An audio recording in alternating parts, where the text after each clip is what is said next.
Hi, everyone. Thanks for tuning in to the Civics Unfiltered podcast. My name's Rafe, My name's Sophie. and we're the hosts of Civics Unfiltered, a podcast where we break down current political issues and what they actually mean and how they affect you, not just in theory, but in real life. Today we're talking about a really urgent and human issue: ICE raids and immigration enforcement in the United States. What's happening, who it impacts, why it matters, especially for us young people. And when we talk about ICE raids, we're not just talking about numbers or headlines. We're talking about parents being taken from homes, workplaces, even community spaces, and kids suddenly having to figure out how to live without them. In some cases, children are left at school or at home with no idea where their parents went, and kids, they suddenly have to figure out how to live without them. And that trauma can show up as anxiety, trouble sleeping, clinginess, and even kids being scared every time that there's a knock on the door because they think ICE is here. At the same time, we know this is not happening in a vacuum. More than 16.7 million people in the US live with at least one undocumented family member, and more than 6 million of them are children. And guys, when we say ICE raids, we're not just talking about people with no ties here. We're talking about parents of US citizen kids, longtime residents, classmates, and coworkers too. So let's get into the first topic now. So, first is fear, trauma, and daily life for kids and families. So, starting off, one of the biggest impacts that doesn't always make the headline is the psychological toll on kids. Yeah, there's actually really solid research on this. The American Immigration Council pointed out that as many as 500,000 US citizen children experienced the deportation of at least one parent between 2011 and 2013. And this caused them to develop symptoms such as anxiety, sleep problems, and aggression, especially after a raid. In fact, a 2010 study found that most children affected by immigration arrest showed at least four negative behavioral changes within a period of 6 months. More crying, being afraid, or just becoming more withdrawn or clingy. And we know this is old data, but it's not just old data that shows this. So, for example, recent reporting even shows that immigration raids are traumatizing even with really young children. And early educators have seen more separation, anxiety, and withdrawal and behavior issues when enforcement ramps up. And one superintendent in Minnesota actually described recent ICE activity as inducing trauma and also taking a toll on children, families, and school staff. So, like, guys, when just some people in general say that, oh, they're just enforcing the law, the reality is that kids who are US citizens are actually paying a huge emotional price and toll for decisions that they had zero control over. They're gonna go to school worrying about a parent that might not be home when they get back. And, some teens are gonna end up acting as parents to their younger siblings after a raid. Just the family separation is absolutely insane, especially, in 2018 when the Trump administration implemented the zero tolerance policy. Just craziness just ensued. Yeah, so the what happened in the zero tolerance policy was that essentially, like, what's the takeaways from it are that thousands of children were separated from their parents at the border, and also some families were not reunited for months or years. And this is a really big issue because when people are separated at the border and they're not seeing their family for years, it creates the problems that the like school psychologists were talking about. It's really hard on these kids who don't really know how to navigate this world.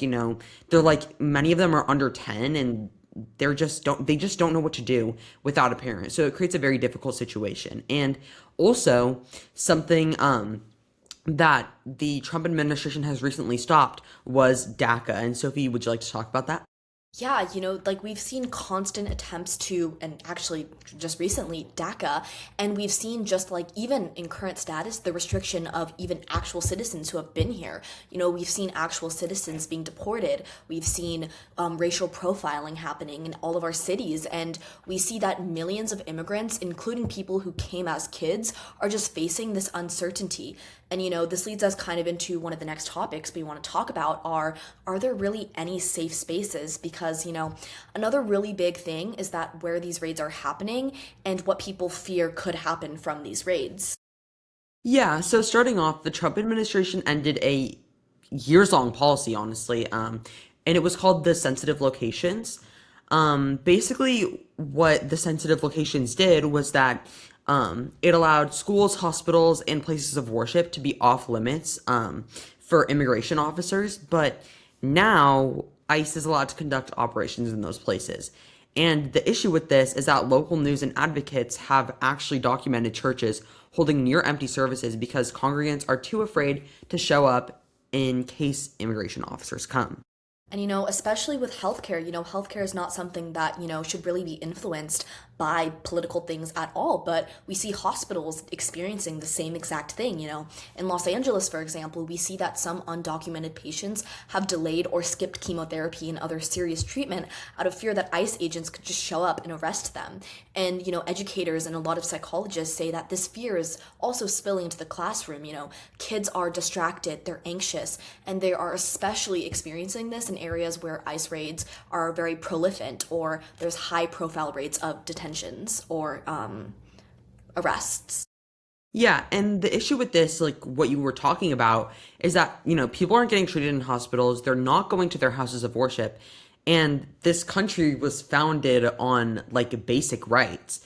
And like for example, freedom of religion, and when you can't go to worship without being afraid of an immigration officer or an ICE agent that's going to arrest you or deport you, then it makes it very difficult for people to live here because, as I said, this country was founded on freedoms. These people can't go to houses of worship. They can't go to hospitals because they are afraid.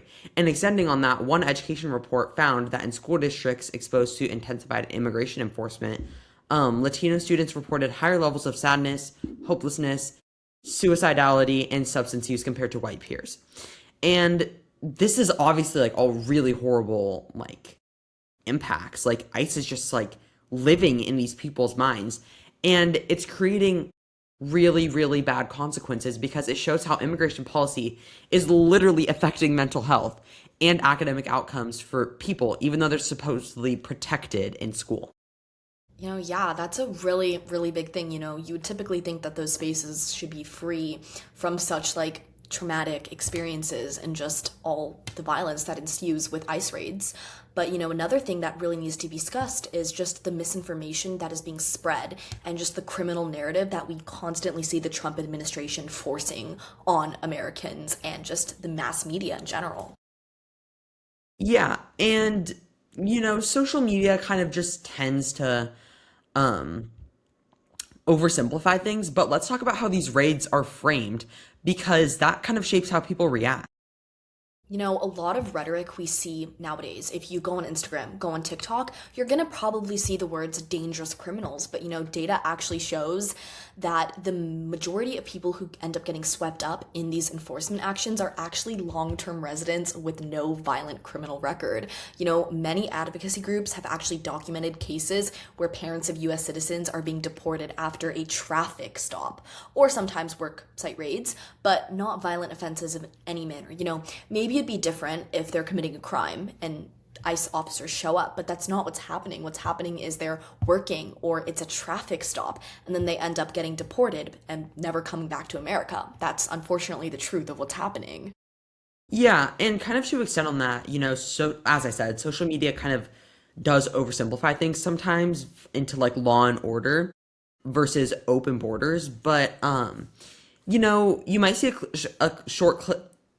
You might see a short clip of a raid on TikTok or Instagram with no context, and it's kind of just no explanation of the person's legal situation, family, or rights. And the comment section kind of just turns into a shouting match. And this is kind of what we're seeing a lot recently. And Sophie, what's the issue with that? I mean, the issue, obviously, let's talk about it in the context of young people like you and me. I mean, it's a really big problem for us, especially as young people are, forming their political views. I mean, if online all you're seeing is, oh, they're criminals and, the narrative, or, sometimes even the other side, and you're only seeing these clips without any policy context, it could be really hard to form a more nuanced opinion. So the issue with that is when you're kind of in these social media echo chambers, the opinion that you have is gonna it's a lot less likely that it's going to be, fact-based and logical. And so that really just makes it easier for politicians to sell simple slogans instead of real solutions and just oversimplify. I mean, in a way, we could almost call it propaganda in a way because it's kind of manipulating the narrative. But, it's just a really big problem for youth. I mean, Yeah, I mean it's absolutely detrimental because as you said, people are still forming their political views. And when they're saying this on Instagram, it's kind of just very influential to young people who don't really know what side they're on. It's kind of hard and it kind of influences or tells them what to think. And, extending on this, kind of getting into the topic of detention conditions and health, we already talked about hospitals, but and human rights as well. A lot of new detention centers have been built and used during the Trump administration. So, Sophie, what's important about that?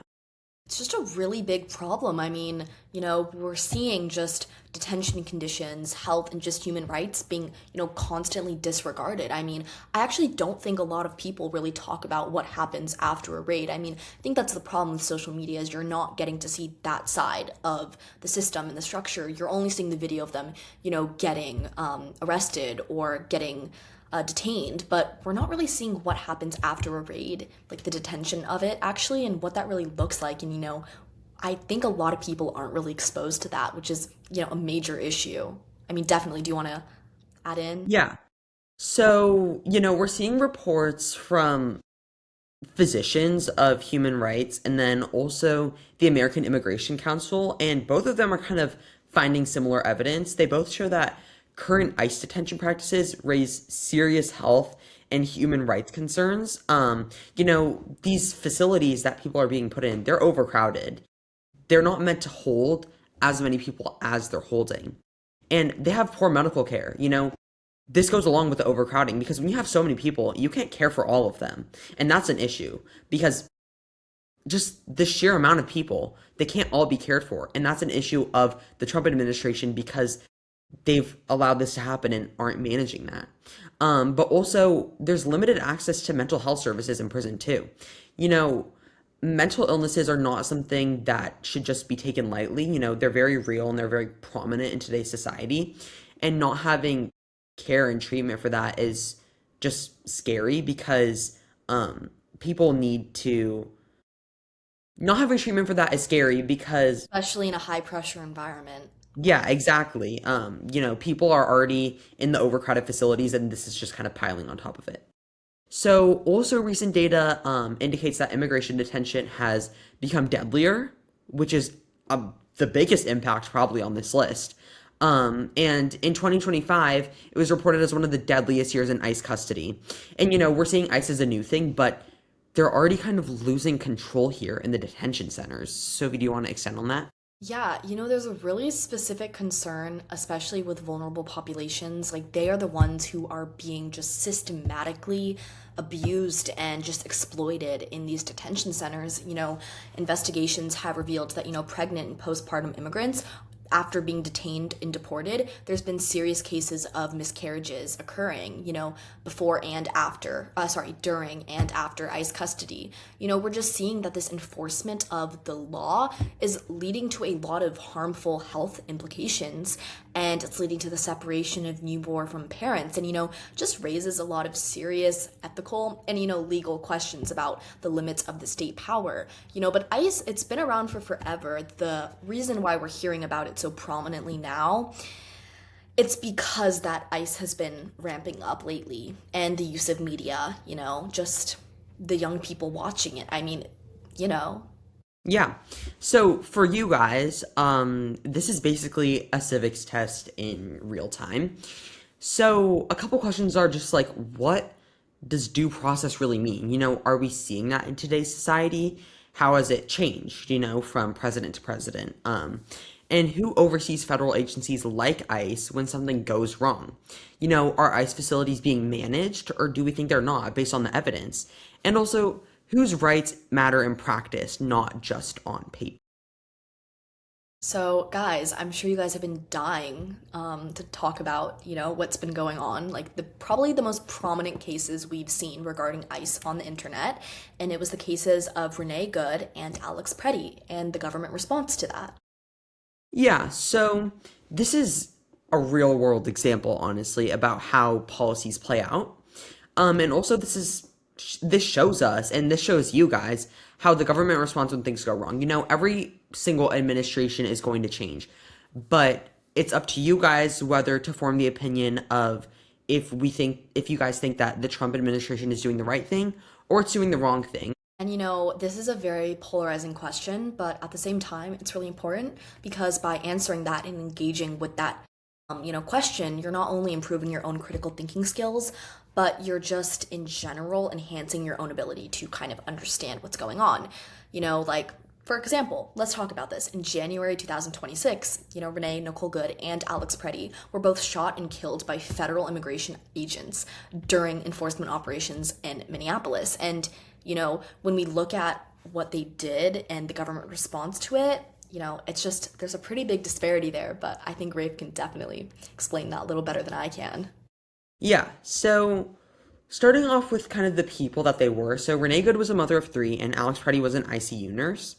Neither of them were actually undocumented immigrants, although kind of ironically, that was the role of ICE is to address the undocumented immigrant situation.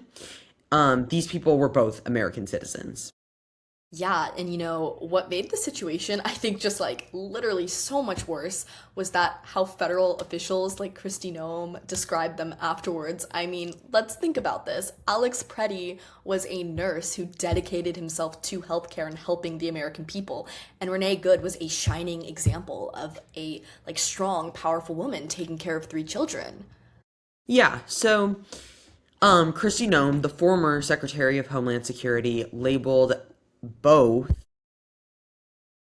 Alex Preddy and Renee Nicole Good as domestic terrorists. Um, and she also said that Alex Preddy intended to kill law enforcement. When reviewing the video, people are going to have mixed opinions, but most people have came to the conclusion that he wasn't. And she also labeled Renee Nicole Good as trying to take an officer's life with her car. Again, that's kind of the nuance of watching a video. Everyone's going to have a different opinion. But when looking at the evidence, everyone is going to interpret that differently. But it's up to the Trump administration whether they kind of want to take accountability or they want to pretend like something happened that really didn't. I mean, we definitely saw that happening. In Preddy's case, we saw that video evidence suggested that he may have not actually held a weapon at all, which would contradict the federal claims circulating around that. It's just sparks a lot of narratives that become really disputed. And, while social media, yes, has its harmful implications, kind of the benefit of it almost is that all this information, it's public.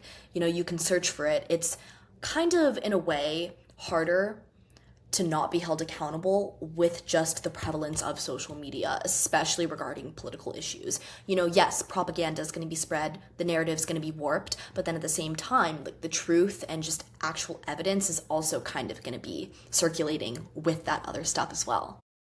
Yeah, and also Kristi Noem has been asked specifically if she would correct her statements that they were domestic terrorists, but she did refuse to apologize or kind of walk it back. And talking about accountability, that brings us into the topic of Kristi Noem in general. Kristi Noem, it's important to understand how immigration policy is playing out right now. And we don't just have to look at the people making the decisions because enforcement doesn't just happen on its own. It reflects leadership. And one of the most important figures we really need to talk about is Kristi Noem, who formerly oversaw the Department of Homeland Security, which is the agency that's responsible for immigration enforcement, including ICE. Yeah, and that means the way ICE operates, like who gets targeted and how raids are carried out, but also how the administration's situations are described to the public. And is this influenced by their leadership and administration's priorities?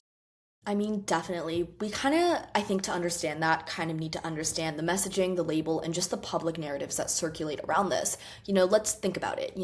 One of the biggest controversies that have kind of followed Noam throughout her career has been how she communicates about these certain enforcement actions. You know, Yeah, so going back to what we already said, domestic terrorists, that's one thing. But sometimes she says these things. The issue is that she says these things before investigations were completed, and this also kind of ties into due process a little bit, just because she's making claims based on her interpretation of the situation. Again, everyone's going to interpret things differently, but she's just making bare claims based on her interpretation without any legal due process. And that's like really important, because like especially coming from a person in a, position of a lot of authority, like they don't just like describe what's happening, but they play an active role in shaping what happens. They have the power to influence how the public sees a situation before all the facts are known. And I think just based in recent current events, we've definitely seen Christy Nome kind of, in a way, exploiting that capacity that she formerly had in her position. Yeah, so this kind of brings us to the topic of the $220 million campaign and ad that she put out. Sophie, do you want to talk about that a little bit? Definitely. So, lots of controversy surrounding Christy Nome, but I think one of the biggest ones is how the government money is being used. Specifically, we're talking about a $220 million advertising and messaging campaign that was approved specifically through the Department of Homeland Security. I mean, do you want to talk about the campaign a little bit? Yeah, so the $220 million that she used were from taxpayer money. And the issue with that is that this is kind of unnecessary spending from her.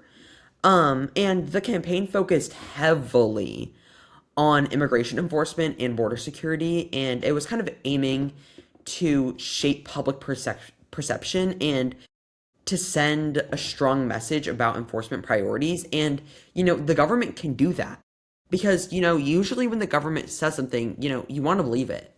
And the issue is that Christy Nome put out this $220 million ad with taxpayer money that was just kind of filled with lies a little bit, and it's kind of teaching people to believe that.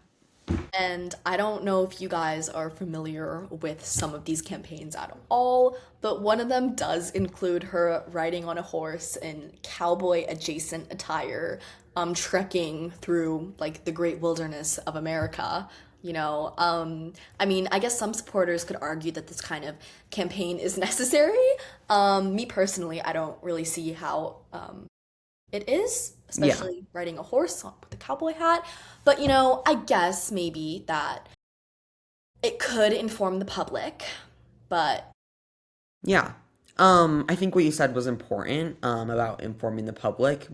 Um, and also when we look at other views of the situation, like critics, they see it pretty differently. While, people usually identify under Democrat or Republican, so they're going to view the ad differently. Critics say that spending all that money on dollars, like critics say that spending all that money on messaging when there's kind of like other concerns that are not really being lots of addressed. concerns.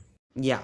Like due process and family separation, they're kind of like, why is this money being spent when that's not the focus?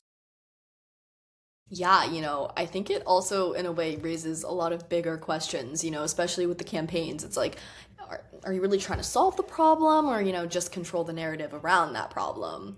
I mean, I think this just leads to, greater accountability, like calls for accountability, especially from the public. Yeah. So we know that Kristi Noem was like reappointed, but this is kind of all leading to growing political pressure, right, Sophie? Yeah, like lawmakers, advocacy groups all together have just, especially, it was a little bit while ago, but definitely still now, but there were a lot of concerns regarding transparency and just accuracy in public statements. I mean, one could even say that maybe one of the reasons she was reappointed was because of all the criticism and just scrutiny that she was facing about how enforcement actions are being carried out and just the government statements about those actions. Yeah, and to quickly extend on that, this wasn't because of one action, it was because of a series that people kind of noticed, and I guess Trump noticed as well, that he maybe wasn't happy with her work, along with a lot of the population. And do you want to talk about what's happening now with leadership?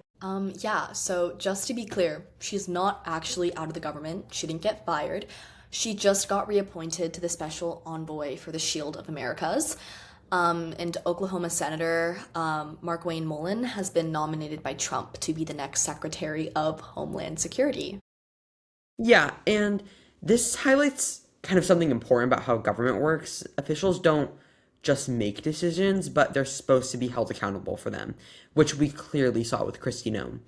And this is can be through a multitude of things like Congress, public pressure, and ultimately through elections, which we haven't seen a lot of yet, but we will see later this year. Yeah, I think one of the biggest takeaways really from looking at the news and looking at what's going on right now is just this is a civics lesson happening in real time. I mean, it's just insane. Yeah, because it shows that government power isn't just about passing laws, although that's a big part of it, but it's about how the laws are enforced and how information is shared and how the leaders are using their platform as well. And it's also about who gets labeled a threat, what stories are told to the public, and where is our taxpayer money going? I mean, specifically, I guess it was going to like a horse campaign in a cowboy hat, but Yeah, and the takeaway from this is that these aren't just random outcomes. They're choices made by people in power, and the methods of interpreting that is up to us. So when you and I, um, are unhappy with something in the government, our job is to vote. Our job is to change that when we are unhappy. Or maybe we are happy and we keep the same people in power. But that's the impact of voting. And that's what you guys really need to take away from this is that voting and expressing your opinion is so important in today's society. and that's our prerogative to make active change, especially if we're unhappy with what's going on. I mean, when we're connecting kind of everything that we've been talking about, ICE raids, family separation, the fear that's just plaguing schools and communities, it really just kind of becomes inherently clear that, leadership decisions at the top directly shape what people on the ground are experiencing. It's not. Yeah. And it's not just policy on paper to extend on what you were saying. It's about how the policy is actually carried out, and how it's justified, how it's explained to the public as well. Yeah, so when we're talking about, immigration enforcement, we can't just ask what are the rules. That's really, really, really important because we also have to ask who's making the decisions and how are they using their power and who's being held accountable when things go wrong. So, extending on that, um, this is kind of on the topic of, are people happy and how are we continuing to support the Department of Homeland Security, financially specifically? So, right now, we know that the Department of Homeland Security is in a shutdown. And this isn't just theoretical, like I was saying, this is real. And this is in real time as well. So it's important to understand both sides of the story and how the Department of Homeland Security being shut down is impacting us. I mean, it is important to note that they're not fully shut down, though. It's in a partial shutdown, and it has been going on for weeks now without, clear resolution kind of to fix that. Rafe, do you want to kind of explain, I guess, why it's happening? I mean, I feel Yeah, like. so it's happening because of a political standoff, I guess is the right word, between the White House and Congress, specifically over immigration enforcement policies. I mean, just when we're looking at really like all the death of civilians, especially during these, immigration enforcement operations, we see that lawmakers, specifically Democrats, have really pushed for new restrictions on ICE, and whether you think that's a good thing or a bad thing, it's just something that's happening. Like we see restrictions like required body cams, limiting ICE raids near sensitive locations, and just kind of pushing for more increased accountability. Yeah, so the issue is that there's still kind of gray area on this because these requests by Democrats haven't actually been agreed on yet by Congress. So they haven't passed a funding bill, and without funding, the Department of Homeland Security can't fully operate. So we're seeing these impacts in real life. And what is that looking like? I mean, a shutdown, let me preface, it does not mean that everything just stops. It just means that um, just like a scale back and kind of just a disruption of the flow that was happening previously. Yeah, so we're seeing impacts because TSA workers in airports and also immigration officers are working but without getting paid. Yeah, and we see that airport security, they're really strained because, the workers are unpaid. So, of course, they're going to quit or they're going to take a break. And we see that, just training, grant, and preparedness programs are being canceled or delayed. And we see that FEMA has had to pause and limit their disaster response deployments in general. Yeah, so there's obviously, like, I'm sure you guys are asking what are the economic impacts, because that's what we've been talking about, how the funding for the Department of Homeland Security has stopped. So the effects go beyond just government workers. Yeah, a lot of economists actually estimate that this shutdown has already caused at least $2.5 billion dollars in economic losses, with that number growing every single day. Don't forget. Yeah, so we've already talked about kind of some of the impacts in real life, but there's many travel delays, security slowdowns, and reduced government services are affecting everyday people. This is not just affecting policymakers. And this is important because, we need to understand why this shutdown is happening. Yeah, I mean, the same policies that we've been talking about, ICE raids, accountability, the use of just, cruelty and force. It's really just causing the entire system that's responsible to kind of stall and kind of crumble slowly. Yeah. So this matters because it matters to you guys and it matters to us as well. Like, it's a big thing that we all need to realize. This is a huge civics moment happening right in front of our face. It really just goes to show that government power really depends on cooperation. And, even the agencies that enforce these laws, like, they can't really even function without political agreement. Yeah. And when agreement breaks down, when bipartisanship breaks down, the consequences aren't just like made up and abstract, like they're actually real. One, workers aren't getting paid. Two, disaster response slows. And three, communities lose stability. And if you guys are still listening right now and you guys are wondering, oh my gosh, what does this mean for me? Well, we're going to go ahead and tell you why you should care and why this matters. Yeah, so Sophie, what are young people actually learning from all of this? I mean, I think firstly, the first thing that we're all learning is that law and policy isn't some abstract, far away um, topic that's, far from us. Like, it shows up as fear, empty seats in classrooms, and just kids quietly dealing with the side effects of trauma. And then we literally see every single day that government power can either protect people or deepen people's vulnerability, depending on who's in charge and what rules are being enforced and by who. Yeah, so the Society for Research and Child Development actually recently issued a statement calling for an end to immigration enforcement actions that harm children. Because, we were talking about schools being safe places in the start of the episode, but they're arguing that the actions that immigration enforcement is doing violate the kids' basic rights to safety, education, health, and parental care, which tie back to, again, the start of what we were saying. Kids are developing mental disorders, they're becoming scared. And when professional child development experts are literally begging policymakers to stop because of the damage being done to kids, this should be a wake up call. We need to stop. And that's exactly where we come in. I feel like a lot of times as youth, we get told, you don't have to worry about that, it doesn't matter, like, you'll It worry doesn't about it. affect you. But it really does. And that's exactly where we come in. Obviously, we can't control every single policy decision, but we can control how informed we are and how we show up to that. So, what does that mean? That means learning the facts, not just the headlines, the memes within our little social media echo chambers. It means supporting our classmates and friends, regardless of political affiliation, and just the families who've been affected. It means that we're paying attention to local and national elections when we're eligible and voting for leaders whose policies align with our values on human rights and community safety. I mean, if you're watching this and you're 16, pre-register to vote. Like you can literally in 2 years, you will be voting and you'll be actively engaged in the democracy system. I mean, it's not that far off. Like it directly affects both you and I. Yeah. And if you guys want resources to pre-register to vote, go to vote18.org and there's resources on there that can help you out.